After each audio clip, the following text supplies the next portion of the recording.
सामने आपको दिया जाएगा, इसके अंदर सारी चीज़ें लिखी हुई ताकि आपको ध्यान में रहे, और हम लोग का कॉन्टैक्ट नंबर भी है ताकि आप कभी कोई सवाल करना चाहें तो आप कर सकते हैं। ठीक है, तो आज मैं बात करूंगा आयुर्वेद के ऊपर। ठीक है, कि आज जो इतनी बीमारियां, हमें इतनी बीमारियां क्यों आती हैं, किस कारण से आती हैं, लोग इतने बीमार क्यों हैं, और अगर हमें कोई बीमारी आ गई तो वो कैसे ठीक करना है बिना किसी डॉक्टर के पास गए या बिना किसी भारी भरकम खर्चे के। आपके घर के अंदर जो दवाएं हैं, जैसे हमारा रसोई घर है, उसके अंदर 108 तरीके की दवाएं हैं, जिनको मसाले बोलते हैं, वो सारी दवाएं हैं, उनका इस्तेमाल करके, या फिर उससे थोड़ा सा बाहर जाएंगे तो आपके आसपास में पेड़ पौधे हैं उससे, या थोड़ा सा और आगे जाएंगे तो किसी आयुर्वेद की शॉप पे आपको जाना पड़ेगा, कोई 10-20 रुपए की दवा लेके आनी पड़ेगी जो शायद आपके आसपास में मौजूद नहीं है, बस इसके आगे नहीं। और ये इलाज ऐसे हैं कि आप छोटा सर्दी जुकाम से लेके कैंसर तक का इलाज आप स्वयं कर सकते हो। ठीक है, तो ये मैं आपको आगे बताऊं, इससे पहले थोड़ा सा मैं आपको आयुर्वेद के बारे में बात कर लेता हूं और इसकी जरूरत क्या है वो बात कर लेता हूं। आयुर्वेद का नाम आप सबने सुना है, चिकित्सा शास्त्र, जैसे एलोपैथी है, होम्योपैथी है, यूनानी है, बहुत सारी पद्धतियां, वैसे एक आयुर्वेद। और ऐसा माना जाता है कि ये लाखों वर्ष पुराना शास्त्र है आयुर्वेद का। अभी जैसे हम एलोपैथी की बात करें तो लगभग 400-500 साल पुरानी वो पद्धति है, उसके पहले थी नहीं। लेकिन आयुर्वेद, आप किससे कहानियां पढ़ते हैं, आपने रामायण की कहानियां सुनी है, महाभारत की कहानियां सुनी है, उसमें भी आपको आयुर्वेद का जिक्र मिल जाएगा। जैसे रामायण की मैं बात करूं तो उसका काल तो लगभग 15 लाख साल पुराना है, और उसमें आपने ये तो जरूर सुना होगा कि हनुमान जी एक जड़ी बूटी लेने के लिए गए थे लक्ष्मण जी को मूर्छा आने के बाद में, संजीवनी, गंधमार्दन पर्वत जो उड़ीसा में है वहां से। और नहीं, गंधमार्दन वो वर्णन अलग है, वो श्री कृष्ण से जी से जुड़ा हुआ है। गंधमार्दन पर्वत जो है वो उड़ीसा में है, तो उसपे से वो संजीवनी बूटी लेकर श्रीलंका गए थे, जो अभी भी है। और उस पर्वत पे आज की तारीख में 16,000 से ज्यादा जड़ी बूटियां हैं आज की तारीख में। और आयुर्वेद में अगर आप सारी जड़ी बूटियों को गिनेंगे तो लगभग 84,000 है। और हमारे शरीर में जो रोग होते हैं, सर्दी जुकाम बुखार से लेके बड़े से बड़े रोग तक, उन सबको आप जोड़ेंगे तो 148 यानी 84,000 दवाएं हैं 148 रोगों के लिए। अब आप इसको डिवाइड कीजिए तो हर रोग के लिए कम से कम 550 दवाएं हैं आयुर्वेद में। यानी मैं आपको किसी रोग का यहाँ पे इलाज बताऊंगा तो शायद कुछ होगा, कोई और बताएगा तो कुछ और होगा, कोई और बताएगा कुछ और होगा, लेकिन काम सारे करेंगे। तो यानी आयुर्वेद उस समय भी था, वैद्य सुसेन उस समय थे। फिर आप महाभारत की कहानी पढ़ेंगे तो उसमें आपको यह मालूम पड़ता है कि 18 दिन जो युद्ध चला, उसमें उस समय इस तरह का आयुर्वेद शास्त्र था और ऐसे वैद्य थे कि जो सिपाही या सैनिक दिन भर लड़ते थे और शाम को घायल होते थे, रात भर में उनका इस तरीके से इलाज किया जाता था कि उनके घाव सुबह तक भर जाते थे और अगले दिन वो फिर लड़ते थे। अभी हमें छोटा सा घाव लग गया तो हम एक हफ्ते के लिए घर पे बैठ जाते हैं, हाथ भी नहीं उठता, लेकिन वो तलवार के घाव और भाले के घाव से वो उबर के अगले दिन सुबह लड़ते थे। ये था आयुर्वेद। आज भी है लेकिन ये थोड़ा लुप्त हो गया और उसको भी जिंदा करने की जरूरत है। और अभी एक ही ऑप्शन ही बचा है, अभी तो सारी दुनिया उसी तरफ जा रही है, अमेरिका जैसे देश भी अभी उसी तरफ जा रहे हैं। तो ये है आयुर्वेद। अभी इसकी जरूरत क्यों है वो मैं थोड़ी सी बात कर लेता हूँ। अमेरिका का मैंने नाम लिया, आज की तारीख में किसी भी चीज की अगर बात होती है, डेवलपमेंट की होती है, अमीरी की होती है, या मॉडर्निज्म की बात होती है, तो अमेरिका का नाम सबसे पहले आता है। अमेरिका, किसी को बाहर जाना है कहाँ पे, अमेरिका। ठीक है, तो आज की डेट में पॉपुलेशन के हिसाब से प्रति व्यक्ति सबसे ज्यादा डॉक्टर अमेरिका के अंदर है, प्रति व्यक्ति।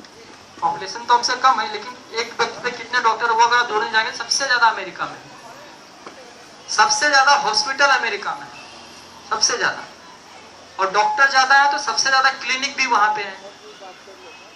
और जो लोग वहां के हैं, जो जनता है वहां की, वो पैसे के मामले में बहुत अच्छी है, मतलब गरीब नहीं है कि ऐसा नहीं कि उसको कोई बीमारी हो गई और इलाज नहीं करा सकते, पैसे उनके पास भरपूर, वो इलाज पक्का करा सकते हैं। और इनकेस कोई है भी ऐसा तो वहां के सरकारों ने ऐसे कानून नियम बनाए हैं कि कोई भी आदमी बिना इलाज के नहीं मरना चाहिए, उसका फ्री में इलाज हो जाएगा। तो दुनिया के सबसे अच्छे डॉक्टर, सबसे अच्छे हॉस्पिटल, सबसे ज्यादा हॉस्पिटल, सबसे ज्यादा क्लिनिक, सब कुछ। लेकिन अगर बीमारियां देखेंगे तो जितनी हमारे यहाँ पे उससे ज्यादा वहां पे है, और बीमारों की संख्या भी यहाँ से ज्यादा है वहां पे। जैसे आज हमारे देश में क्या हो रहा है, सरकार हेल्थ के लिए बजट बनाती है, हर साल उसको बढ़ाते जा रहे हैं, नए नए हॉस्पिटल खुल रहे हैं, डॉक्टर आ रहे हैं, क्लिनिक हो रहे हैं। किस लिए कर रहे हैं?